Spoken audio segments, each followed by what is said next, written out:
सदा पूजनीय लोक और लोकों का रस जानने वाले भगवान बुद्ध, उनके द्वारा उपदेश सद्धम और उन्हीं के द्वारा अनुशासित पूजनीय वंदनीय भिक्षु संघ, इन तीनों रत्नों को वंदन करते हुए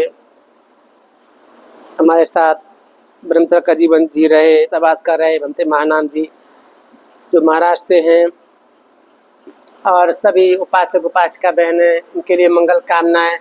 सब ने मिलकर के आज फिर से बड़े पुण्य का काम किया। तटला महाविहार में आकर के अपने अपने परिवारों की ओर से घर से अनेक तरह का भोजन बना कर लेकर के आए। जैसा कि हर बार कहते ही हैं, उपासक करण, उनका परिवार, उनकी ओर से भोजन दान होता है हर रविवार को। वो भी अपने परिवार की ओर से लेकर के आए। इसी तरह से जितेंद्र अपने घर परिवार में जब भी कभी किसी का जन्मदिन आता है तो दोनों बहन भाई आए। एक बच्चे का जन्मदिन 20 तारीख को रहा, एक दूसरा 25 को, एक का 27 को है, तो आज केक लेकर के आए। सबके नाम से अनेक तरह का भोजन बना करके लेकर के आए। बहुत अच्छा है। इस तरह से नवजीत चौहान भी, जो रोटी खाना बनाना बड़ा कठिन होता है, मिलेट की कोदरा की रोटी, ये अपने परिवार के साथ आए। नवजीत चौहान भोजन लेकर के आए। विजय बोधी मीठे चावल और मिलेट आदि सब लोग बना कर लेकर के आए। इस तरह से बड़े दूर से अशोक कुमार जी, वैसे तो मेरठ से हैं ये, पर खन्ने में रहते हैं, तो खन्ना से भोजन बना करके लेकर के आए। अपने परिवार के साथ बहन जी आई, बच्चे भी बेटा बेटी के साथ में। इस तरह से सभी लोग मिलकर के भोजन लेकर के आए अपने परिवारों से। और भी अनेक तरह का दान, जैसे चंद्रभान जी हैं और सब मिलकर के दान पुण्य कोई ना कोई कुछ लेके आए। बच्चा फ्रूट लेकर आ गया सुबह, ऐसे सभी लोग कुछ ना कुछ लेकर के आते ही। आज के इसमें कुशल कर्म में ये मनोहर लाल जी अपने परिवार के साथ में नवाशहर से आए। ऐसे जगतार जो किताबें लगाते हैं, अवतार सिंह, ये भी अपने परिवार के साथ इधर होते हैं। आज ये भी इसमें सम्मिलित हुए। निशाना जी हैं जैसे, और रामदास जी, ऐसे सभी उपासक उपासिकाएं मिलकर के आज अपने पुण्य को बढ़ाने के लिए भिक्षु संघ को अनेक तरह का कुछ न कुछ बनाकर लेकर के आते हैं, या बनते लोगों को मिलने आते, उपदेश सुनने आते हैं। बहुत अच्छा है। ये परंपराएं सभी स्थानों पर अगर कायम हो जाएं, लागू हो जाए, या सभी स्थानों पर परंपराएं निभाने लग जाएं, तो निश्चित रूप से जो सुख शांति है, सुख समृद्धि है, या सदाचार है, या कुशल कर्म है, संपन्न होने लग जाएंगे। तथागत के प्रति लोग श्रद्धालु बनेंगे, या उनके धम्म और उनके संघ के प्रति श्रद्धालु बनते हैं, तो कुमार को छोड़ करके सुमार पे लग जाते हैं। अच्छे रास्ते चलते हुए अपने जीवन को अच्छा बना लेते हैं। मनुष्य का जीवन बड़ा दुर्लभ होता है, हम सभी लोग कहते हैं, सभी लोग इस बात को जानते भी हैं। बहुत दुर्लभ है, बहुत मुश्किल होता है मनुष्य का जीवन मिलना। लेकिन मिल जाए तो मनुष्य ऐसे ही कुमार पे चलता हुआ, बुरे कर्मों में लगा हुआ, पूरा जीवन ऐसे तू मैं करते करते गुजार देता है। सुख शांति प्राप्त नहीं कर पाते। जो उद्देश्य है हमारा दुख से निकलना, वो निकल नहीं पाते, बल्कि यूं ही जीवन चला जाता है। तो ये सद्धम्म ही है जो हमें दुख से निकलने का रास्ता बताता है, या आचरण करने के लिए प्रेरित करता है, या भिक्षु संघ ही है जो तथागत के द्वारा उपदेश सद्धम्म को बताता है। उपासक उपासिकाएं पढ़ भी सकते हैं, धर्म ग्रंथों में बहुत जगह उपलब्ध हैं आजकल। लेकिन मैं बार बार कहता रहता हूँ, जो छोट भैया लेखक, उनकी किताब नहीं बल्कि मूल टेक्स्ट जो है ना, बुद्ध वचन पढ़ना चाहिए। जैसे भगवान बुद्ध ने जो जो संदेश दिया है, समय समय पर हमारे हित कल्याण का साधन बनता है, बहुत सुख शांति का साधन बनता है। उसे जब कोई पढ़ लेता है, सुन लेता है, श्रद्धा ही उत्पन्न होती है। ऐसे भगवान बुद्ध को नहीं मिले होते तथागत के समय पर भी, तो भी उनके शिष्य बन जाते हैं, उनके श्रद्धालु उपासक बन जाते हैं। ऐसी बहुत सारी घटनाएं आती हैं।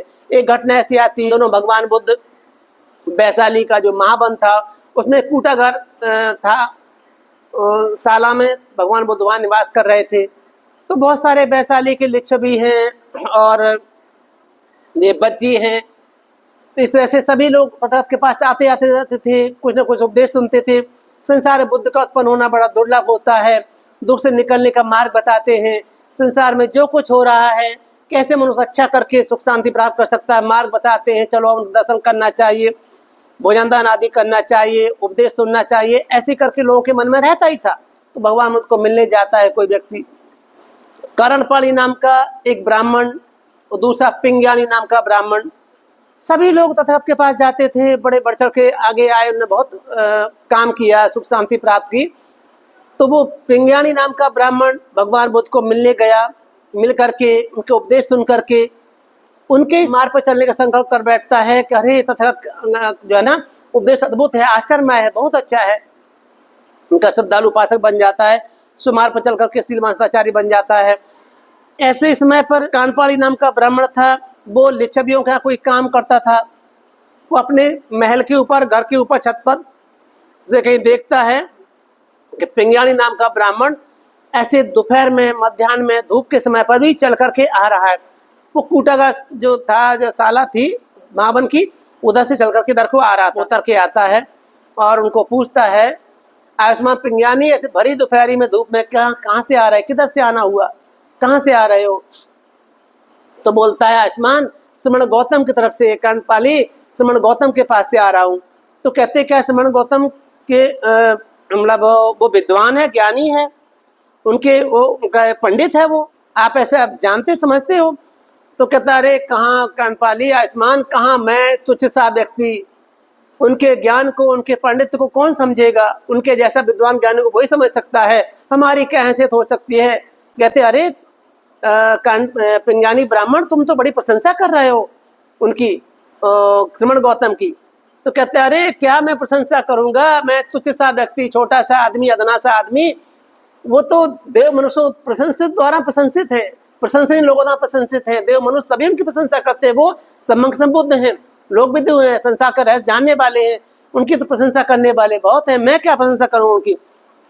फिर बोलता है अरे पिंगाणी, तुम तो बड़ी श्रद्धा व्यक्त कर रहे हो उनके प्रति, क्या श्रद्धा के भाजन है वो, श्रद्धा के योग है वो? कहता अरे आयुष्मान कांडपाली क्या बताऊं आपको, जैसे कोई उत्तम रस पा जाए, खाने की वस्तु कोई उत्तम रस पा जाए, उत्तम रस पाकर जो हीन रस बाद में उसको खाने को मिलते हैं, उपयोग करने को मिलते हैं, तो उनको उनकी उपेक्षा करता है, वो उसको नहीं उपयोग करना चाहता क्योंकि उत्तम रस चख लिया, खा लिया है। ऐसे ही श्रमण गौतम को उपदेश जो सुन लेता, चाहे वो गाथा हो, सूत्र हो, गेय हो, उदान हो, या फिर मान लो अद्भुत धर्म है, कुछ भी वेदल, जो उनके जो नौ तथागत ने धर्म बताया, नौ लोग धर्म कहलाता, जो धर्म तथागत को सुन लेता है वो उन्हीं का हो जाता है, उन्हीं में श्रद्धा व्यक्त करता है, क्योंकि ऐसा अद्भुत है, आश्चर्य उनका उपदेश है। तो फिर अन्य जो लोग हैं उनकी अवहेलना करता, कोई उनको सुनना नहीं चाहता, अन्य समुदायों को ऐसे करके वो जो है ना वो बोला। फिर कहता है आगे कि जैसे कोई भूखा व्यक्ति हो और उसको कोई मधु मिश्रित लड्डू मिल जाए, शहद से उन दोनों बनाते होंगे, आज भी लोग बनाते हैं, शहद डाल देते हैं, लड्डू ऐसे बनाते हैं अच्छे से। तो ऐसे कोई शहद से बना हुआ लड्डू कोई, या मधु मिश्रित कोई लड्डू मिल जाए उसको, वो जिधर से काटता है मीठा ही लगता है, जिधर से चखता है स्वादिष्ट ही लगता है, मीठा ही लगता है। इसी तरह से हे कांडपाली, वो तथागत का उपदेश ही ऐसा है, चाहे सूत्र हो, गाथा हो, गे हो, या फिर अद्भुत धर्म हो, कुछ भी वेदल, वो जो सुनता है उनके पर श्रद्धा उत्पन्न कर लेता है, अच्छा ही लगता, उत्तम ही लगता है। जैसा कि वो लड्डू जिधर से सुनेगा, जो सुनेगा अद्भुत ही है, आश्चर्यमय है, उनको सुनकर के फिर दूसरे लोगों को कोई सुनना नहीं चाहता, ऐसा उनका है। फिर कहता है आयुष्मान, जैसे कोई किसी को चंदन की लकड़ी मिल जाए, चंदन का टुकड़ा मिल जाए, चाहे वो हरे चंदन हो, चाहे लाल चंदन हो, या सफेद चंदन हो, वो चंदन मिल जाए, जिधर से सूंघता है, ऊपर की तरफ सूंघता है तो भी उसको सुगंध ही आती है, नीचे पीछे साइड से सूंघता है या बीच में सूंघता है, जहां जहां सूंघता है, मूल से या ऊपर से या बीच में, उसको सुगंधित ही लगता है, उसकी मधुर गंध ही उसको आती है। इस तरह से श्रमण गौतम का जो उपदेश सुन लेता है, चाहे गाथा, सूत्र, गेय, वेदल जो भी होता है उदान, वो उनको अद्भुत ही लगता है, आश्चर्य लगता है, ऐसा उनका उपदेश है। फिर अन्य किसी के उपदेश को वो पसंद नहीं करता। फिर ऐसे कहते जैसे कोई रोगग्रस्त हो जाए, आयुष्मान कांडपाली, किसी को रोग, भयंकर रोग हो जाए और कोई वैद्य उसको दवाई दे, औषधि दे, और उस औषधि को उपयोग करके वो रोग से मुक्त हो जाए, सुख का अनुभव करने लग जाए, ऐसे उत्तम शास्त्र का, अनुपम शास्त्र का ऐसा उपदेश है, जो सुन लेता है, जो संसारिक रोग लगे हैं वो सब उसके दूर हो जाते हैं, जन्म के रोग से वो छुटकारा पा लेते हैं। वो ऐसे अद्भुत शास्त्र हैं, चाहे उनके उपदेश गेय में हो, सूत्र में हो, गाथा में हो, जिस तरह के उपदेश करते हैं वो सभी के सभी जो है ना अद्भुत ही होते हैं, आश्चर्य ही होते हैं, उनको सुनकर फिर कोई दूसरे को नहीं सुनना चाहता, ऐसा होता है। फिर कहता है आयुष्मान, जैसे कोई दोपहरी में तपाया कोई व्यक्ति, प्यासा तपा हुआ कहीं आता है, उसको कोई पुष्करणी मिल जाए, कोई तालाब, पुष्करणी तालाब मिल जाए जिसके किनारे पौड़ियाँ अच्छे, सीढ़ियाँ बनी हो अच्छे से, और ठंडा शीतल स्वच्छ पानी भरा हुआ हो, वो सब वो नहाता है, नहाकर फिर तपन दूर करता है और प्यास बुझा लेता है, पानी पी कर प्यास बुझा लेता है, जो सुख सुकून का अनुभव करता है। ऐसे उन अनुपम शास्त्रा का धम्म है, उनका उपदेश है। जो सांसारिक तपन से तपे तपाए लोग हैं, अपनी थकान दूर कर लेते हैं, तपन दूर कर लेते हैं, जो क्लेशों से तप रहे हैं, विकारों से ग्रस्त हैं, दुख भोग रहे हैं, तो ऐसे निकल जाते। जो उनकी तृष्णा होती है वो उनकी प्यास बुझ जाती है, वो तृष्णा हमेशा के लिए शांत हो जाती है, दुख से निकल जाते हैं। हे कर्णपाली, इस तरह से वो अनुपम शास्त्रा है। मैं क्या उनकी प्रशंसा करूंगा, मैं क्या श्रद्धा उनके व्यक्त करूंगा, ऐसे कितने श्रद्धालु उनके हैं लोग, ऐसे ऐसे करके वो तथा की प्रशंसा करता, कर्णपाली को ऐसे बोलता पिंगानी ब्राह्मण। ऐसा सुनते सुनते ही जो है ना, वो जो कर्णपाली ब्राह्मण है बड़ा ही धार्मिक श्रद्धावान बन जाता है। और जे उन दोनों परंपरा होती थी, दाएं कंधे पे कपड़ा ऐसा रखते थे लोग, चलते थे, अंगोछा ऐसा कोई रखते ना, सिर बांधना ऐसा रखना, तो दाएं कंधे पर रखा हुआ कपड़ा बाएं कंधे पर करता है, दाएं कंधा खोल करके वो जिधर भगवान होते कूड़गाशाला में उधर प्रणाम करता, मत्था टेकता है और कहता है वो तस भगवत तो सम्मा, 3 बार बोलता है, उन भगवान अरहत सम्मुख संबुद्ध को मैं प्रणाम करता हूँ, नमस्कार है, 3 बार ऐसे बोलता है। और हे पिंगानी, आज आपने धर्म का ऐसे अद्भुत तरीके से किया है, सचमुच जो ढका हुआ था आज आपने खोल दिया है, भटके हुए को रास्ता दिखा दिया आपने, और अंधकार में दीप लेके, जैसे कोई दीपक जलता हो, दीपक लेके खड़ा हो जाए जिससे आंख वाले रास्ता देख सके, ऐसे अनेक तरीके से धर्म का प्रकाश कर दिया है। उन अनुपम शास्त्रा सम्मा संबुद्ध की देशनाओं को आपने बता दिया है कि उनका उपदेश कैसा कैसा है। तो आयुष्मान पिंगानी, आज से मैं गौतम समण गौतम की शरण जाता हूँ, उनके उपदेश धम्म की शरण जाता हूँ, उनकी संग की शरण जाता हूँ। आज से उनका मैं जीवन पर्यंत, जब तक हमारा जीवन है, उनका मैं उपासक बनता हूँ, ऐसे करके मुझे धारण करें। ऐसे करके वो कर्णपाली ब्राह्मण बोलता है पिंगानी को। कहना चाहते थे कि भगवान बुद्ध का धम्म इतना उत्तम, इतना अच्छा है, जो समझता है, जिसके समझ में बात आ गई वो सुमार पर चल पड़ता है, जमीनों से निकल जाता, दुख से निकल जाता है। इसलिए आवश्यक है कि इसके प्रचार प्रसार हो, जगह जगह उपासक उपासका जैसे दान पुण्य कुशल कर्म करते हैं, जगह जगह बिच्छू होते हैं, बिहार होते हैं, वहाँ बनते लोग रहते हैं, धर्म का अध्ययन करने वाले, ज्ञानी, शील सदाचार का पालन करने वाले सभी, तो उनके पास उपासक उपासकाएं जाते हैं, दान पुण्य कुशल कर्म भी करते हैं, उनसे उपदेश सुनते हैं। उन अनुपम शास्त्रा का उपदेश सुन करके, उनके धर्म का पालन करके, उनके संग के शरण में आकर के जो छोटी मोटी कमियां होती हैं, हमारे अंदर विकार होते हैं, उलझन होती हैं, वो धीरे धीरे दूर होती चली जाती है, हमारा जीवन बहुत अच्छा बन जाता है, उत्तम कल्याणकारी बन जाता है। तो ये सब तभी संभव है जब ऐसा भिक्षु संघ जगह जगह होता है। और भिक्षु संघ भी की बढ़ोतरी उपासक उपासकाओं से होती है, उनकी संतानें होती हैं, वो संतान अपने देकर के प्रवृत्त करते हैं, भिक्षु भिक्षुनियां बनाते हैं, वो धर्म का अध्ययन करते हैं, अपना जीवन अच्छा बनाते हैं, सदाचारशीलवान बनते हैं, कुशल कर्म करने वाले बनते हैं। फिर जो सुख शांति उनको मिली होती है, जो प्रसन्नता मिली होती है, जो शील का पालन करने, सदाचार पालन करने से जो सांसारिक क्लेश उनके पीछे लगे रहते हैं, धीरे धीरे दूर होने लग जाते हैं। उनका जो सुख होता है उपासक उपासकों बताते हैं कि तुम भी सुखी हो सकते हो, गृहस्थ जीवन जीते हुए भी जो मनुष्य के करने के योग्य है, घर में रह करके कुशल कर्म तुम कर सकते हो, उन कुशल कर्मों से भी तुम सुख शांति प्राप्त कर सकते हो, सुगति के लाभी बन सकते हो। भगवान बुद्ध ऐसा बताते हैं, ऐसे शिक्षा देते हैं। ऐसे भिक्षु संघ होगा तभी बात बनती है। अगर ऐसा कोई संसार में ऐसे बहुत से लोग भी होते हैं कि वो अच्छी बात बताने पर सुनना नहीं चाहते, या सुनते तो आचरण नहीं करना चाहते, संसार में ऐसे होते, उनके लिए तो कुछ नहीं किया जा सकता उनको। लेकिन जो श्रद्धावान उपासक हैं, उपासिका बहनें हैं, जो कुशल कर्म करना चाहते हैं, कुशल कर्म करते हैं, सदाचारी को अनुशासन करे, कोई हमारे अंदर कोई कमियां हैं, उन कमियों को बताते, अगर स्वीकार कर लेते हैं, उनको दूर कर लेते हैं, तो निश्चय उनका जीवन बड़ा अच्छा बन जाता है। जैसे और एक छोटी सी घटना आती है, बता देते हैं, जैसे कैसे करके कैसे कैसे कोई अनुशासन करने वाला अनुशासित करता है, उनके कर्मों को बताता है, ये कर्म अच्छा है, ये कर्म बुरा है। उनको जो समझ लेते हैं तो सुमार पर लग जाते, उनका जीवन अच्छा बन जाता है, सुगति लायक बन जाते। जो नहीं समझ पाते, समझाने पर भी किस तरह से, उनको बुरे कर्म का फल दिखाने पर भी नहीं समझते, दोनों को बताने पर नहीं समझते, उनका जीवन तो दुखदायी बना ही रहता है। या जो सुनते ही नहीं, समझते नहीं, उनको भगवान बुद्ध या उनके शिष्य उपदेश भी नहीं करते। ऐसी घटना आती है, उन दोनों केसी नाम का व्यक्ति जो घोड़ों को ट्रेनिंग देने वाला, घोड़ों को शिक्षा देता है, बड़ा ही प्रसिद्ध है, घोड़ों को राजाओं के घोड़े, राजे महाराजाओं के घोड़े तैयार करता है, शिक्षा देता है, उनको सिखाता, अनुशासित करता है, जिससे राजा उन पर सवारी कर सके, युद्ध आदि में जाकर के लोग उनका उपयोग कर सकते हैं। ऐसे करके अनुशासित करता है। तो भगवान बुद्ध के पास जाता, प्रणाम करके बैठ जाता है। भगवान बुद्ध ने उसको पूछा, अरे केसी, तुम तो बड़े प्रसिद्ध प्रशिक्षक हो, घोड़ों को, अश्वों को, घोड़ों को शिक्षा देते हो। अगर कोई सीखने योग्य घोड़ा, ट्रेनिंग प्राप्त करने लायक हो, जिसको ट्रेनिंग दिया सके, प्रशिक्षण दिया जा सके, शिक्षा दिया सके, ऐसा कोई घोड़ा आए तो तुम कैसे सिखाते हो? वो कहते हैं, बनते जो ऐसे कोई घोड़ा हमारे पास आता है तो उस को मैं नम्रता से सिखाता हूँ, कठोरता से सिखाता हूँ, शिक्षा देता हूँ, और फिर दोनों का उपयोग करता हूँ, नम्रता भी कठोरता भी। इस तरह से तीनों तरह से मैं घोड़े को सिखाता हूँ।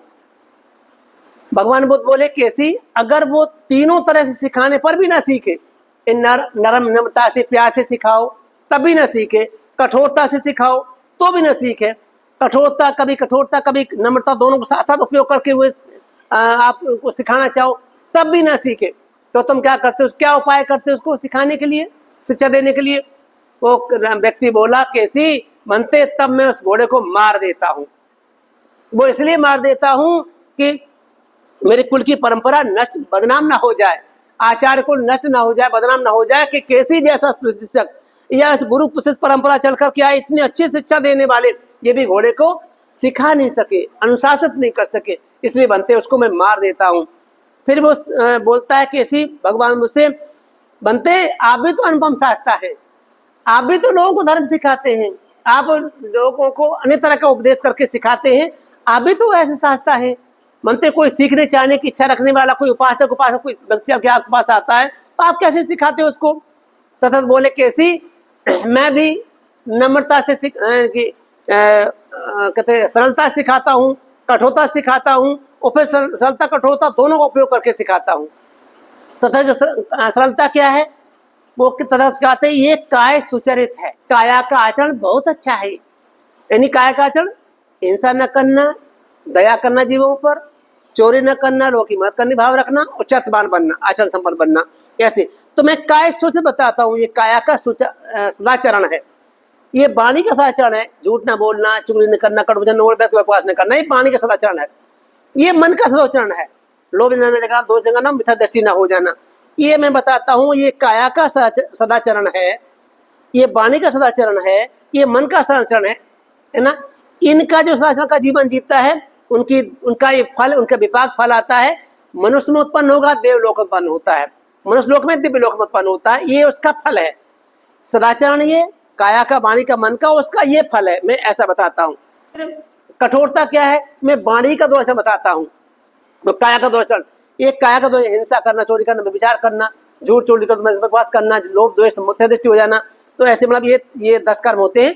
तो कहते हैं कि मैं बताता हूँ, ये काया का दुराचरण है, ये वाणी का दुराचरण है, ये मन का दुराचरण है। इनके फल जो अगर कोई ऐसा करता तो इनका फल जो है ना, या तो नरक में उत्पत्ति है, या प्रेत योनि में जाना, या फिर पशु पक्षी की योनि में जाना, ये 3 योनियों को प्राप्त करता है, ये अपाय योनि में जाता है, ये इनका फल है। मैं कठोरता से ऐसे बताता हूँ, दोनों को मिक्स करता हूँ। ये देखो, काया का सदाचरण, इसका फल ऐसा आया, ये वाणी का, ये काया का दुराचरण, इसका फल ऐसा आया, ये वाणी का सदाचरण, इसका फल ऐसा आया, और ये वाणी का दुराचरण, इसका फल ऐसा आया। मैं साथ साथ मिला के दोनों बताता हूँ, मन का दुराचरण उसका ये फल, मन का सदाचरण उसका ये फल, दोनों साथ साथ बताता हूँ, जिससे इनके फल विपाक क्या आता है, दुराचरण का दुर्गति, अर्थात कहते नरक में, पशु पक्षी की योनि में, या फिर प्रेत योनि में जन्म लेना।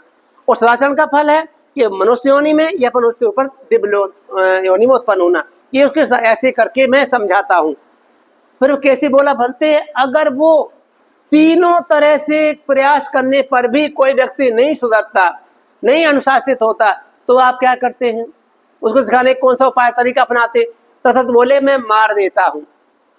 फिर वो बोला, बनते आपके जो है ना उपदेशों में तो ऐसा नहीं आता, आप तो प्राणाधिपाता को धर्म विरुद्ध समझते हैं, हिंसा न करना ही आप उपदेश देते हैं। हिंसा को तो आप जो है ना क्या कहते हैं, हमेशा अधर्म सब कहते हैं, धर्म के विरुद्ध कहते हैं, फिर आप ऐसे कहते हैं मार देता हूँ। तथात बोले, कैसी, तथात का मारना ऐसा नहीं होता, तथात ने वस्तुतः यही कहा कि हिंसा करना बुरा है, तथा हिंसा नहीं करते, ना हिंसा की प्रशंसा करते, बल्कि हिंसा के निंदा ही करते हैं, उसको धर्म विरुद्ध ही बताते हैं। लेकिन यहाँ तथागत का मारना होता है कि उपदेश करना बंद कर देते हैं। तथागत उसको उपदेश नहीं करते। तथागत के सब ब्रह्मचारी साथ में रहने वाले भिक्षु हैं, भिक्षुणियां, ये भी उसको उपदेश नहीं करते। कोई भी उसको अनुशासन नहीं करता, कोई उसको अच्छे बुरे कर्म करने पर उसको बताता नहीं, कोई जैसा करता वैसा करता चला जाए। इस तरह से तथागत का मारना है, क्योंकि कोई ज्ञानी व्यक्ति, समझदार व्यक्ति, हित कल्याण चाहने वाला व्यक्ति हित कल्याण की बात ना बताए, कल्याण की चर्चा न करे। ऐसे कुछ माता पिता ऐसे होते, बच्चे जो है उद्दंड हो जाते हैं, माता पिता समझाते वो समझते नहीं है, उनको रोकते बुरे मार्ग पर चलने से, लेकिन वो मानते नहीं है, नशा पत्ते में लग जाते हैं या फोन में आजकल चलाने लग जाते हैं, कितने कितने कामों में लग जाते हैं, बुरे काम लड़ाई झगड़ में लगे रहते हैं, मानते नहीं, कभी चोरी है वो, माता पिता रोकते रहते, बेटा फोन मत चलाओ, बेटा लड़ाई झगड़ा मत करो, या नशे पत्ता, बेटा बेटा जो बोलते नशे पत्ते ना करो, बुरी संगति मत करो, वो बच्चा ठीक नहीं है, वो व्यक्ति ठीक नहीं है, ऐसा रोकते, लेकिन वो मानते नहीं है। एक सीमा तक वो उनको कहते रहते हैं, एक सीमा तक उनको मनाते रहते हैं, बार बार कहते रहते हैं, लेकिन एक समय ऐसा आता है जब बार बार समझाने पर भी वो नहीं समझते, तो फिर माता पिता कहना बंद कर देते हैं। ऐसे अगर माता पिता कहना बंद कर दें, अनुशासन करना बंद कर दें, बच्चे को बुराई जो कर रहा है या बुरे मार्ग पर उसको जाने से रोक दें, तो समझो उस बच्चे की हत्या ही हो जाती है। अर्थात जो कर्म कर उसका फल आएगा, दुर्गति में लेकर के जाएगा, दुख में लेके जाएगा, भव चक्र को बढ़ाने का ही काम करेगा। इस तरह से उसका मर जाना ही, मार देना ही जैसा समझो। तो तथागत ने ऐसा उसको कहा कि तथागत बात नहीं करते, तथागत कुसंग बात नहीं करता, तो इस वस्तुतः इसको तुम हत्या ही जैसा समझो। वो कहता है साधु साधु बनते, तब तो ये सचमुच की हत्या जैसे ही हो गया, क्योंकि ज्ञानी ज्ञान का ज्ञान देने काम नहीं करेंगे, कुमार पर जाने व्यक्ति को रोकेंगे नहीं कोई, तो फिर वो उसकी हत्या ही समझो, तो कि दुर्गति में जाएगा, उसका जीवन तो विनष्ट ही होगा, पतन की ओर ही जाएगा। ऐसे वो किसी बोलता है। तो मैं कहना चाहते थे कि ऐसे तथागत के जो जगह जगह भिक्षु होते हैं, उपदेश करने वाले होते हैं, लोगों को अनुशासन करते, बता बता करके, उपासिका बहन उपासकों को, बहन ऐसे मत करो, उपासक जी ऐसे मत करो, ये ठीक नहीं है, इसका फल ऐसा आता है। भगवान बुद्ध समय ऐसी घटना घटी, उन्होंने ऐसा बताया है, और बाद में कभी कोई घटना घटी है तो भिक्षुओं के अनुभव जो है कहीं उनमें ऐसे बताते हैं, इसलिए तुम बुरे कर्म ना करो, सदाचारी बनो, शीलवान बनो, हिंसा से, चोरी से, व्यभिचार, झूठ, नशे पत्ते से, बुराइयों, बुरी संगति से अपने आप को बचाओ, सदाचारी बनो, शीलवान बनो, परसम पुरुषार्थ से धन संपत्ति कमाओ, अपने बच्चों का अच्छे संस्कार दो। संस्कार न मिलने से भी हमारे बच्चे बहुत बिगड़ जाते हैं। डॉक्टर बना लिया, इंजीनियर बना दिया, लेकिन संस्कार नहीं दिए तो बच्चा बिगड़ जाता है, दुख में जाता है, दुर्गति को चला जाता है। संस्कार भी देने, पढ़ाई लिखाई करानी है, बिजनेस व्यापार जो भी करने के योग है वो सिखाना ही, कराने के लिए प्रयत्न करना ही करना उनको, लेकिन संस्कार देते रहना कि बेटा ये काम करना, बेटे ये काम करना, ये काम नहीं करना। उनका अनुसार करते करते धीरे धीरे करके हमारे न रहने पर बच्चा अपने जीवन को अच्छे से गुजार लेता है, इज्जत सम्मान प्राप्त कर लेता है, सुखमय जीवन जीता है, अपना जीवन अच्छा जीता है, उसको दूसरों को सिखाता समझाता है, या उससे प्रेरणा लेकर के दूसरे लोग भी अच्छे बन जाते हैं। ऐसे जीवन बदलाव होता है समाज में, ऐसी बदलाव देखा होता है, या बताने समझाने से ही होता है। तो अच्छी बात है वही समझा सकता है जो अच्छे मार्ग पे होगा। कभी कभी अच्छी बात है दूसरा भी समझा देता है, जो कुमार पे होता है वो भी अच्छी बात करता है, अगर कोई अपना लेता तो अच्छा होता है, लेकिन कभी कभी टोक देता है कि तुम तो कैसे तो कहते हो, लेकिन तुम क्यों नहीं अपनाते। लेकिन जो व्यक्ति खुद आचरण संपन्न होता है तब वो किसी को बताता है तो ज्यादा अच्छा लगता है, ज्यादा असर करता है कि चलो मैं अनुभव से जानता हूँ कि रास्ता दुराचार का रास्ता बुरा होता है, काया का दुराचार बुरा होता है, वाणी का, मन का, ये बहुत खराब होते हैं, दुख में लेके जाते हैं। अगर जब इनका सिर का पान अच्छे से करता रहता हूँ या करती रहती हूँ, मेरे जीवन में बहुत सुख शांति रहती है, मैं बहुत शांत रहती हूँ, प्रसन्नता पूर्वक अपने काम में लगी रहती हूँ, लगा रहता हूँ। जो कार्य करने वाले हैं, कोई समस्या आती है तो चिंतन मंथन विचार करते हैं शांतपूर्वक, तो समाधान हम खोज लेते हैं, निकाल लेते हैं, और समाधान करके अपने सुखी हो जाते हैं। ऐसा करके वो जानने लग जाते हैं, समझने लग जाते हैं। तो इस तरह से बच्चे भी हमारे जो है ना सुमार पर हो जाते हैं, माता पिता आदि। तो आपको यही सबको कहना चाहता हूँ कि अगर भिक्षु संघ जगह जगह ऐसा होता है, उपासक उपास का भरण पोषण करते, जैसे जिन जिन देशों में बुद्ध की शिक्षाएं हैं, श्रीलंका, थाईलैंड, बर्मा, कितने देशों में भरी पड़ी है, सभी जगह जहाँ जहाँ बहुत संख्यक भिक्षु रहते हैं, उपासक उपासिका हैं, वो नियमित रूप से उनको शील का पालन करना, पोषण का पालन करना, दान पुण्य कर्म करना, कुमार से बचाना, ऐसे उपदेश चलते रहते, कोई ना कोई कहीं ना कहीं करते ही रहते हैं।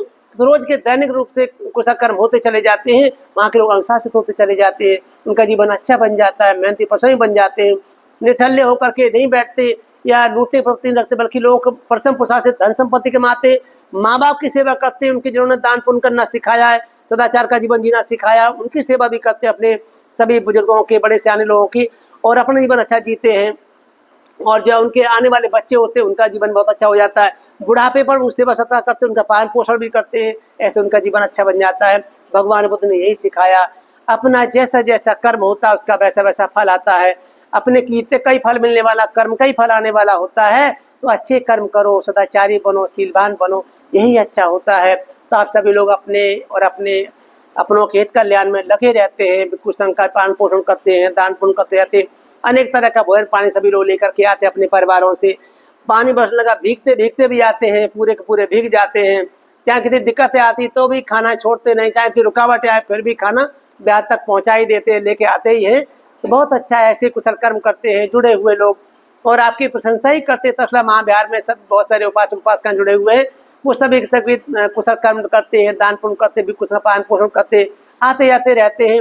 ऐसे भिक्षु संघ का भी मन लगा रहता है कि हमारे उपासक उपासिकाएं बढ़ रहे हैं, श्रद्धालु बन रहे हैं, कुशल कर्म कर रहे हैं, शीलवान सदाचारी बन रहे हैं, क्योंकि आते जाते रहने से जुड़े होते हैं। उनसे एक और लाभ ये होता है, कभी कोई कमी होती तो कोई उपासक उपासिका बता देते, मनते वैसे तो बहुत अच्छे हैं ये, लेकिन में ये कमी है, तो आए बगाए फिर हम समझा लेते हैं कि उपासक जी ऐसे करो, उपासिका बहन ऐसे करो, तो उनमें जो कमियां होती है वो भी अपनी दूर कर लेते हैं और जीवन अच्छा बन जाता है। तो जो कोई कमियां क्योंकि दूर करनी पड़ेंगी, ये काम हमें ही करना पड़ेगा, और कोई उपाय है नहीं इसके लिए। अगर कहीं कमियां बुराइयां हैं जो दुख दुर्गति तब लेके जाने वाली हैं, उनको दूर करना ही पड़ता है, अच्छे बनने का प्रयास करना ही पड़ता है। प्रयास जो व्यक्ति नहीं करेगा तो सफलता कैसे मिलेगी? तो प्रयास करते हैं, सफलता मिल जाती है, उनका जीवन अच्छा बन जाता है। तो आप लोग हमेशा ही कुशल कर्म में लगे रहते हो, सबके लिए मंगल कामना है। तो बुद्धम संकेत से आप सभी सुखी स्वस्थ रहे, आती बंधु से दूर दराज से भी खाना लेकर किया है, यहाँ से भी सभी अच्छे से अगर कुछ अपनी श्रद्धा से परोसते हैं, मिलकर के भोजन पानी कराते हैं, भी कुशल को बहुत अच्छा है। ये पुण्य कुशल कर्म आपको मिले, आप अपने परिवार सहित आती बंधु सदा सुखी रहें, और सभी सब अनुमोदन भी करें आपके आती बंधु जो भी बिछड़ गए हैं, या यहाँ भी जो पुण्य की प्राप्ति करने की इच्छा रखने वाले प्राणी होते ही हैं कहीं न कहीं। सभी जहाँ अच्छे कर्म किए जाते हैं, जहाँ देशना दी जाती है, जहाँ पुण्य कर्म संपादित किए जाते हैं, वहाँ बहुत सारे प्राणी पुण्य को देखने के लिए, कुशल कर्म को देखने के लिए, सदाचारियों के जीवन को प्रसन्नता के साथ भरा पूरा देख करके उनको प्रसन्नता अनुभव आती होती है। वो भी कहीं न कहीं सुख का अनुभव करते ही करते, सानंद में आकर के, संपर्क में आकर के वो भी इस पुण्य कुशल कर्म का अनुमोदन करें, उनको भी पुण्य मिले, वो भी दुख भय रोगों को छुटकारा पाते हुए अंतिम लक्ष्य आप सभी के लिए, हम सभी के लिए होता ही है निब्बान, उसकी ओर बढ़ते चले जाएं। तो आपको ये पुण्य खूब मिले और अच्छा करे, आपकी हर तरह से विघ्न बाधाओं को दूर रखे, आप सभी लोग सुगति सदगति को बढ़ते चले जाएं, यही मंगल कामना है। इन्हीं मंगल कामनाओं के साथ भवतु सब मंगलं रक्षन्तु सब देवता सब बुद्धानु सब धम्मानु सब संघानुभावेन सदा सुखी भवन्तु ते। सुखी हो सुखी हो सुखी। नमो तस् भगवतो अरहतो सम्मा सम्बुद्धस्स। नमो तस् भगवतो अरहतो सम्मा सम्बुद्धस्स। नमो तस् भगवतो अरहतो सम्मा सम्बुद्धस्स। महाकारुणिको नाथो हिताय सब्बपाणिनं पूरयित्वा पारमी सब्बापत्तो सम्बोधिमोत्तमं। एतेन सच्चवज्जेन होतु ते जयमङ्गलं। जयन्तो बोधिया मूले सख्यानं नन्दिवर्धिनो। एवमेव जयो होतु जयस्सु जयमङ्गले। अपराजित पल्लंके शीर्षे पठवी पोखले। अभिषेके सर्वबुद्धानां अग्रपत्तोपम। सुनक्कतं सुमङ्गलं सुप्रभातं सुहुठितं। सुखिनो सुमुहूर्तो च सुइत्थं ब्रह्मचारिषु। पदक्षिणं कायकम्मं वाचाकम्मं पदक्षिणं। पदक्षिणं मनोकम्मं पनदीते पदक्षिणे। पदक्षिणानि कत्वान लभन्तस्ते पदक्षिणे। ते अथ लब्धा सुखिता विरुल्हा बुद्ध शासने। अरोगा सुखता होथ सहसभ्ये हि यातिभिः। ते अथ लब्धा सुखिता विरुल्हा बुद्ध शासने। अभया सुखता होथ सहसभ्ये हि यातिभिः। ते अथ लब्धा सुखिता विरुल्हा बुद्ध शासने।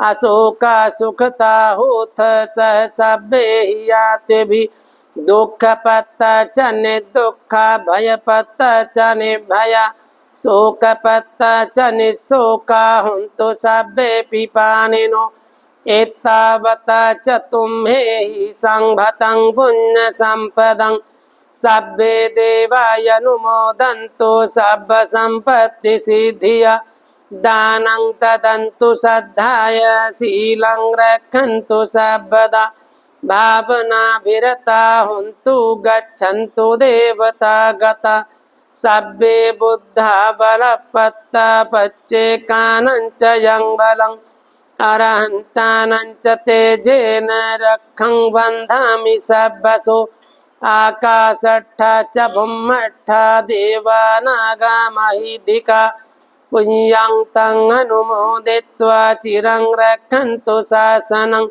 आकाशट्ठा च भुम्मट्ठा देवानागा महीधिका पुण्यं तं अनुमोदित्वा चिरं रक्षन्तु देशनम् आकाशट्ठा च भुम्मट्ठा देवानागा महीधिका पुण्यं तं अनुमोदित्वा चिरं रक्षन्तु त्वं परन्ति साभीतियो विभज्जन्तु सर्वरोगो विनश्यतु माते भवत्वन्तरायु सुखी दीर्घायुको भव अभिवादनशीलस्य नित्यं वद्धापचायुनो चत्तारो धम्मा वर्धन्ति आयुवन्नो सुखं बलन्ति। इधर सुगम के तेज से सभी सुख पूरे हो, सभी चित्त मोदन करें, सभी सुखी हो जाए, आपके प्राणियों की सबके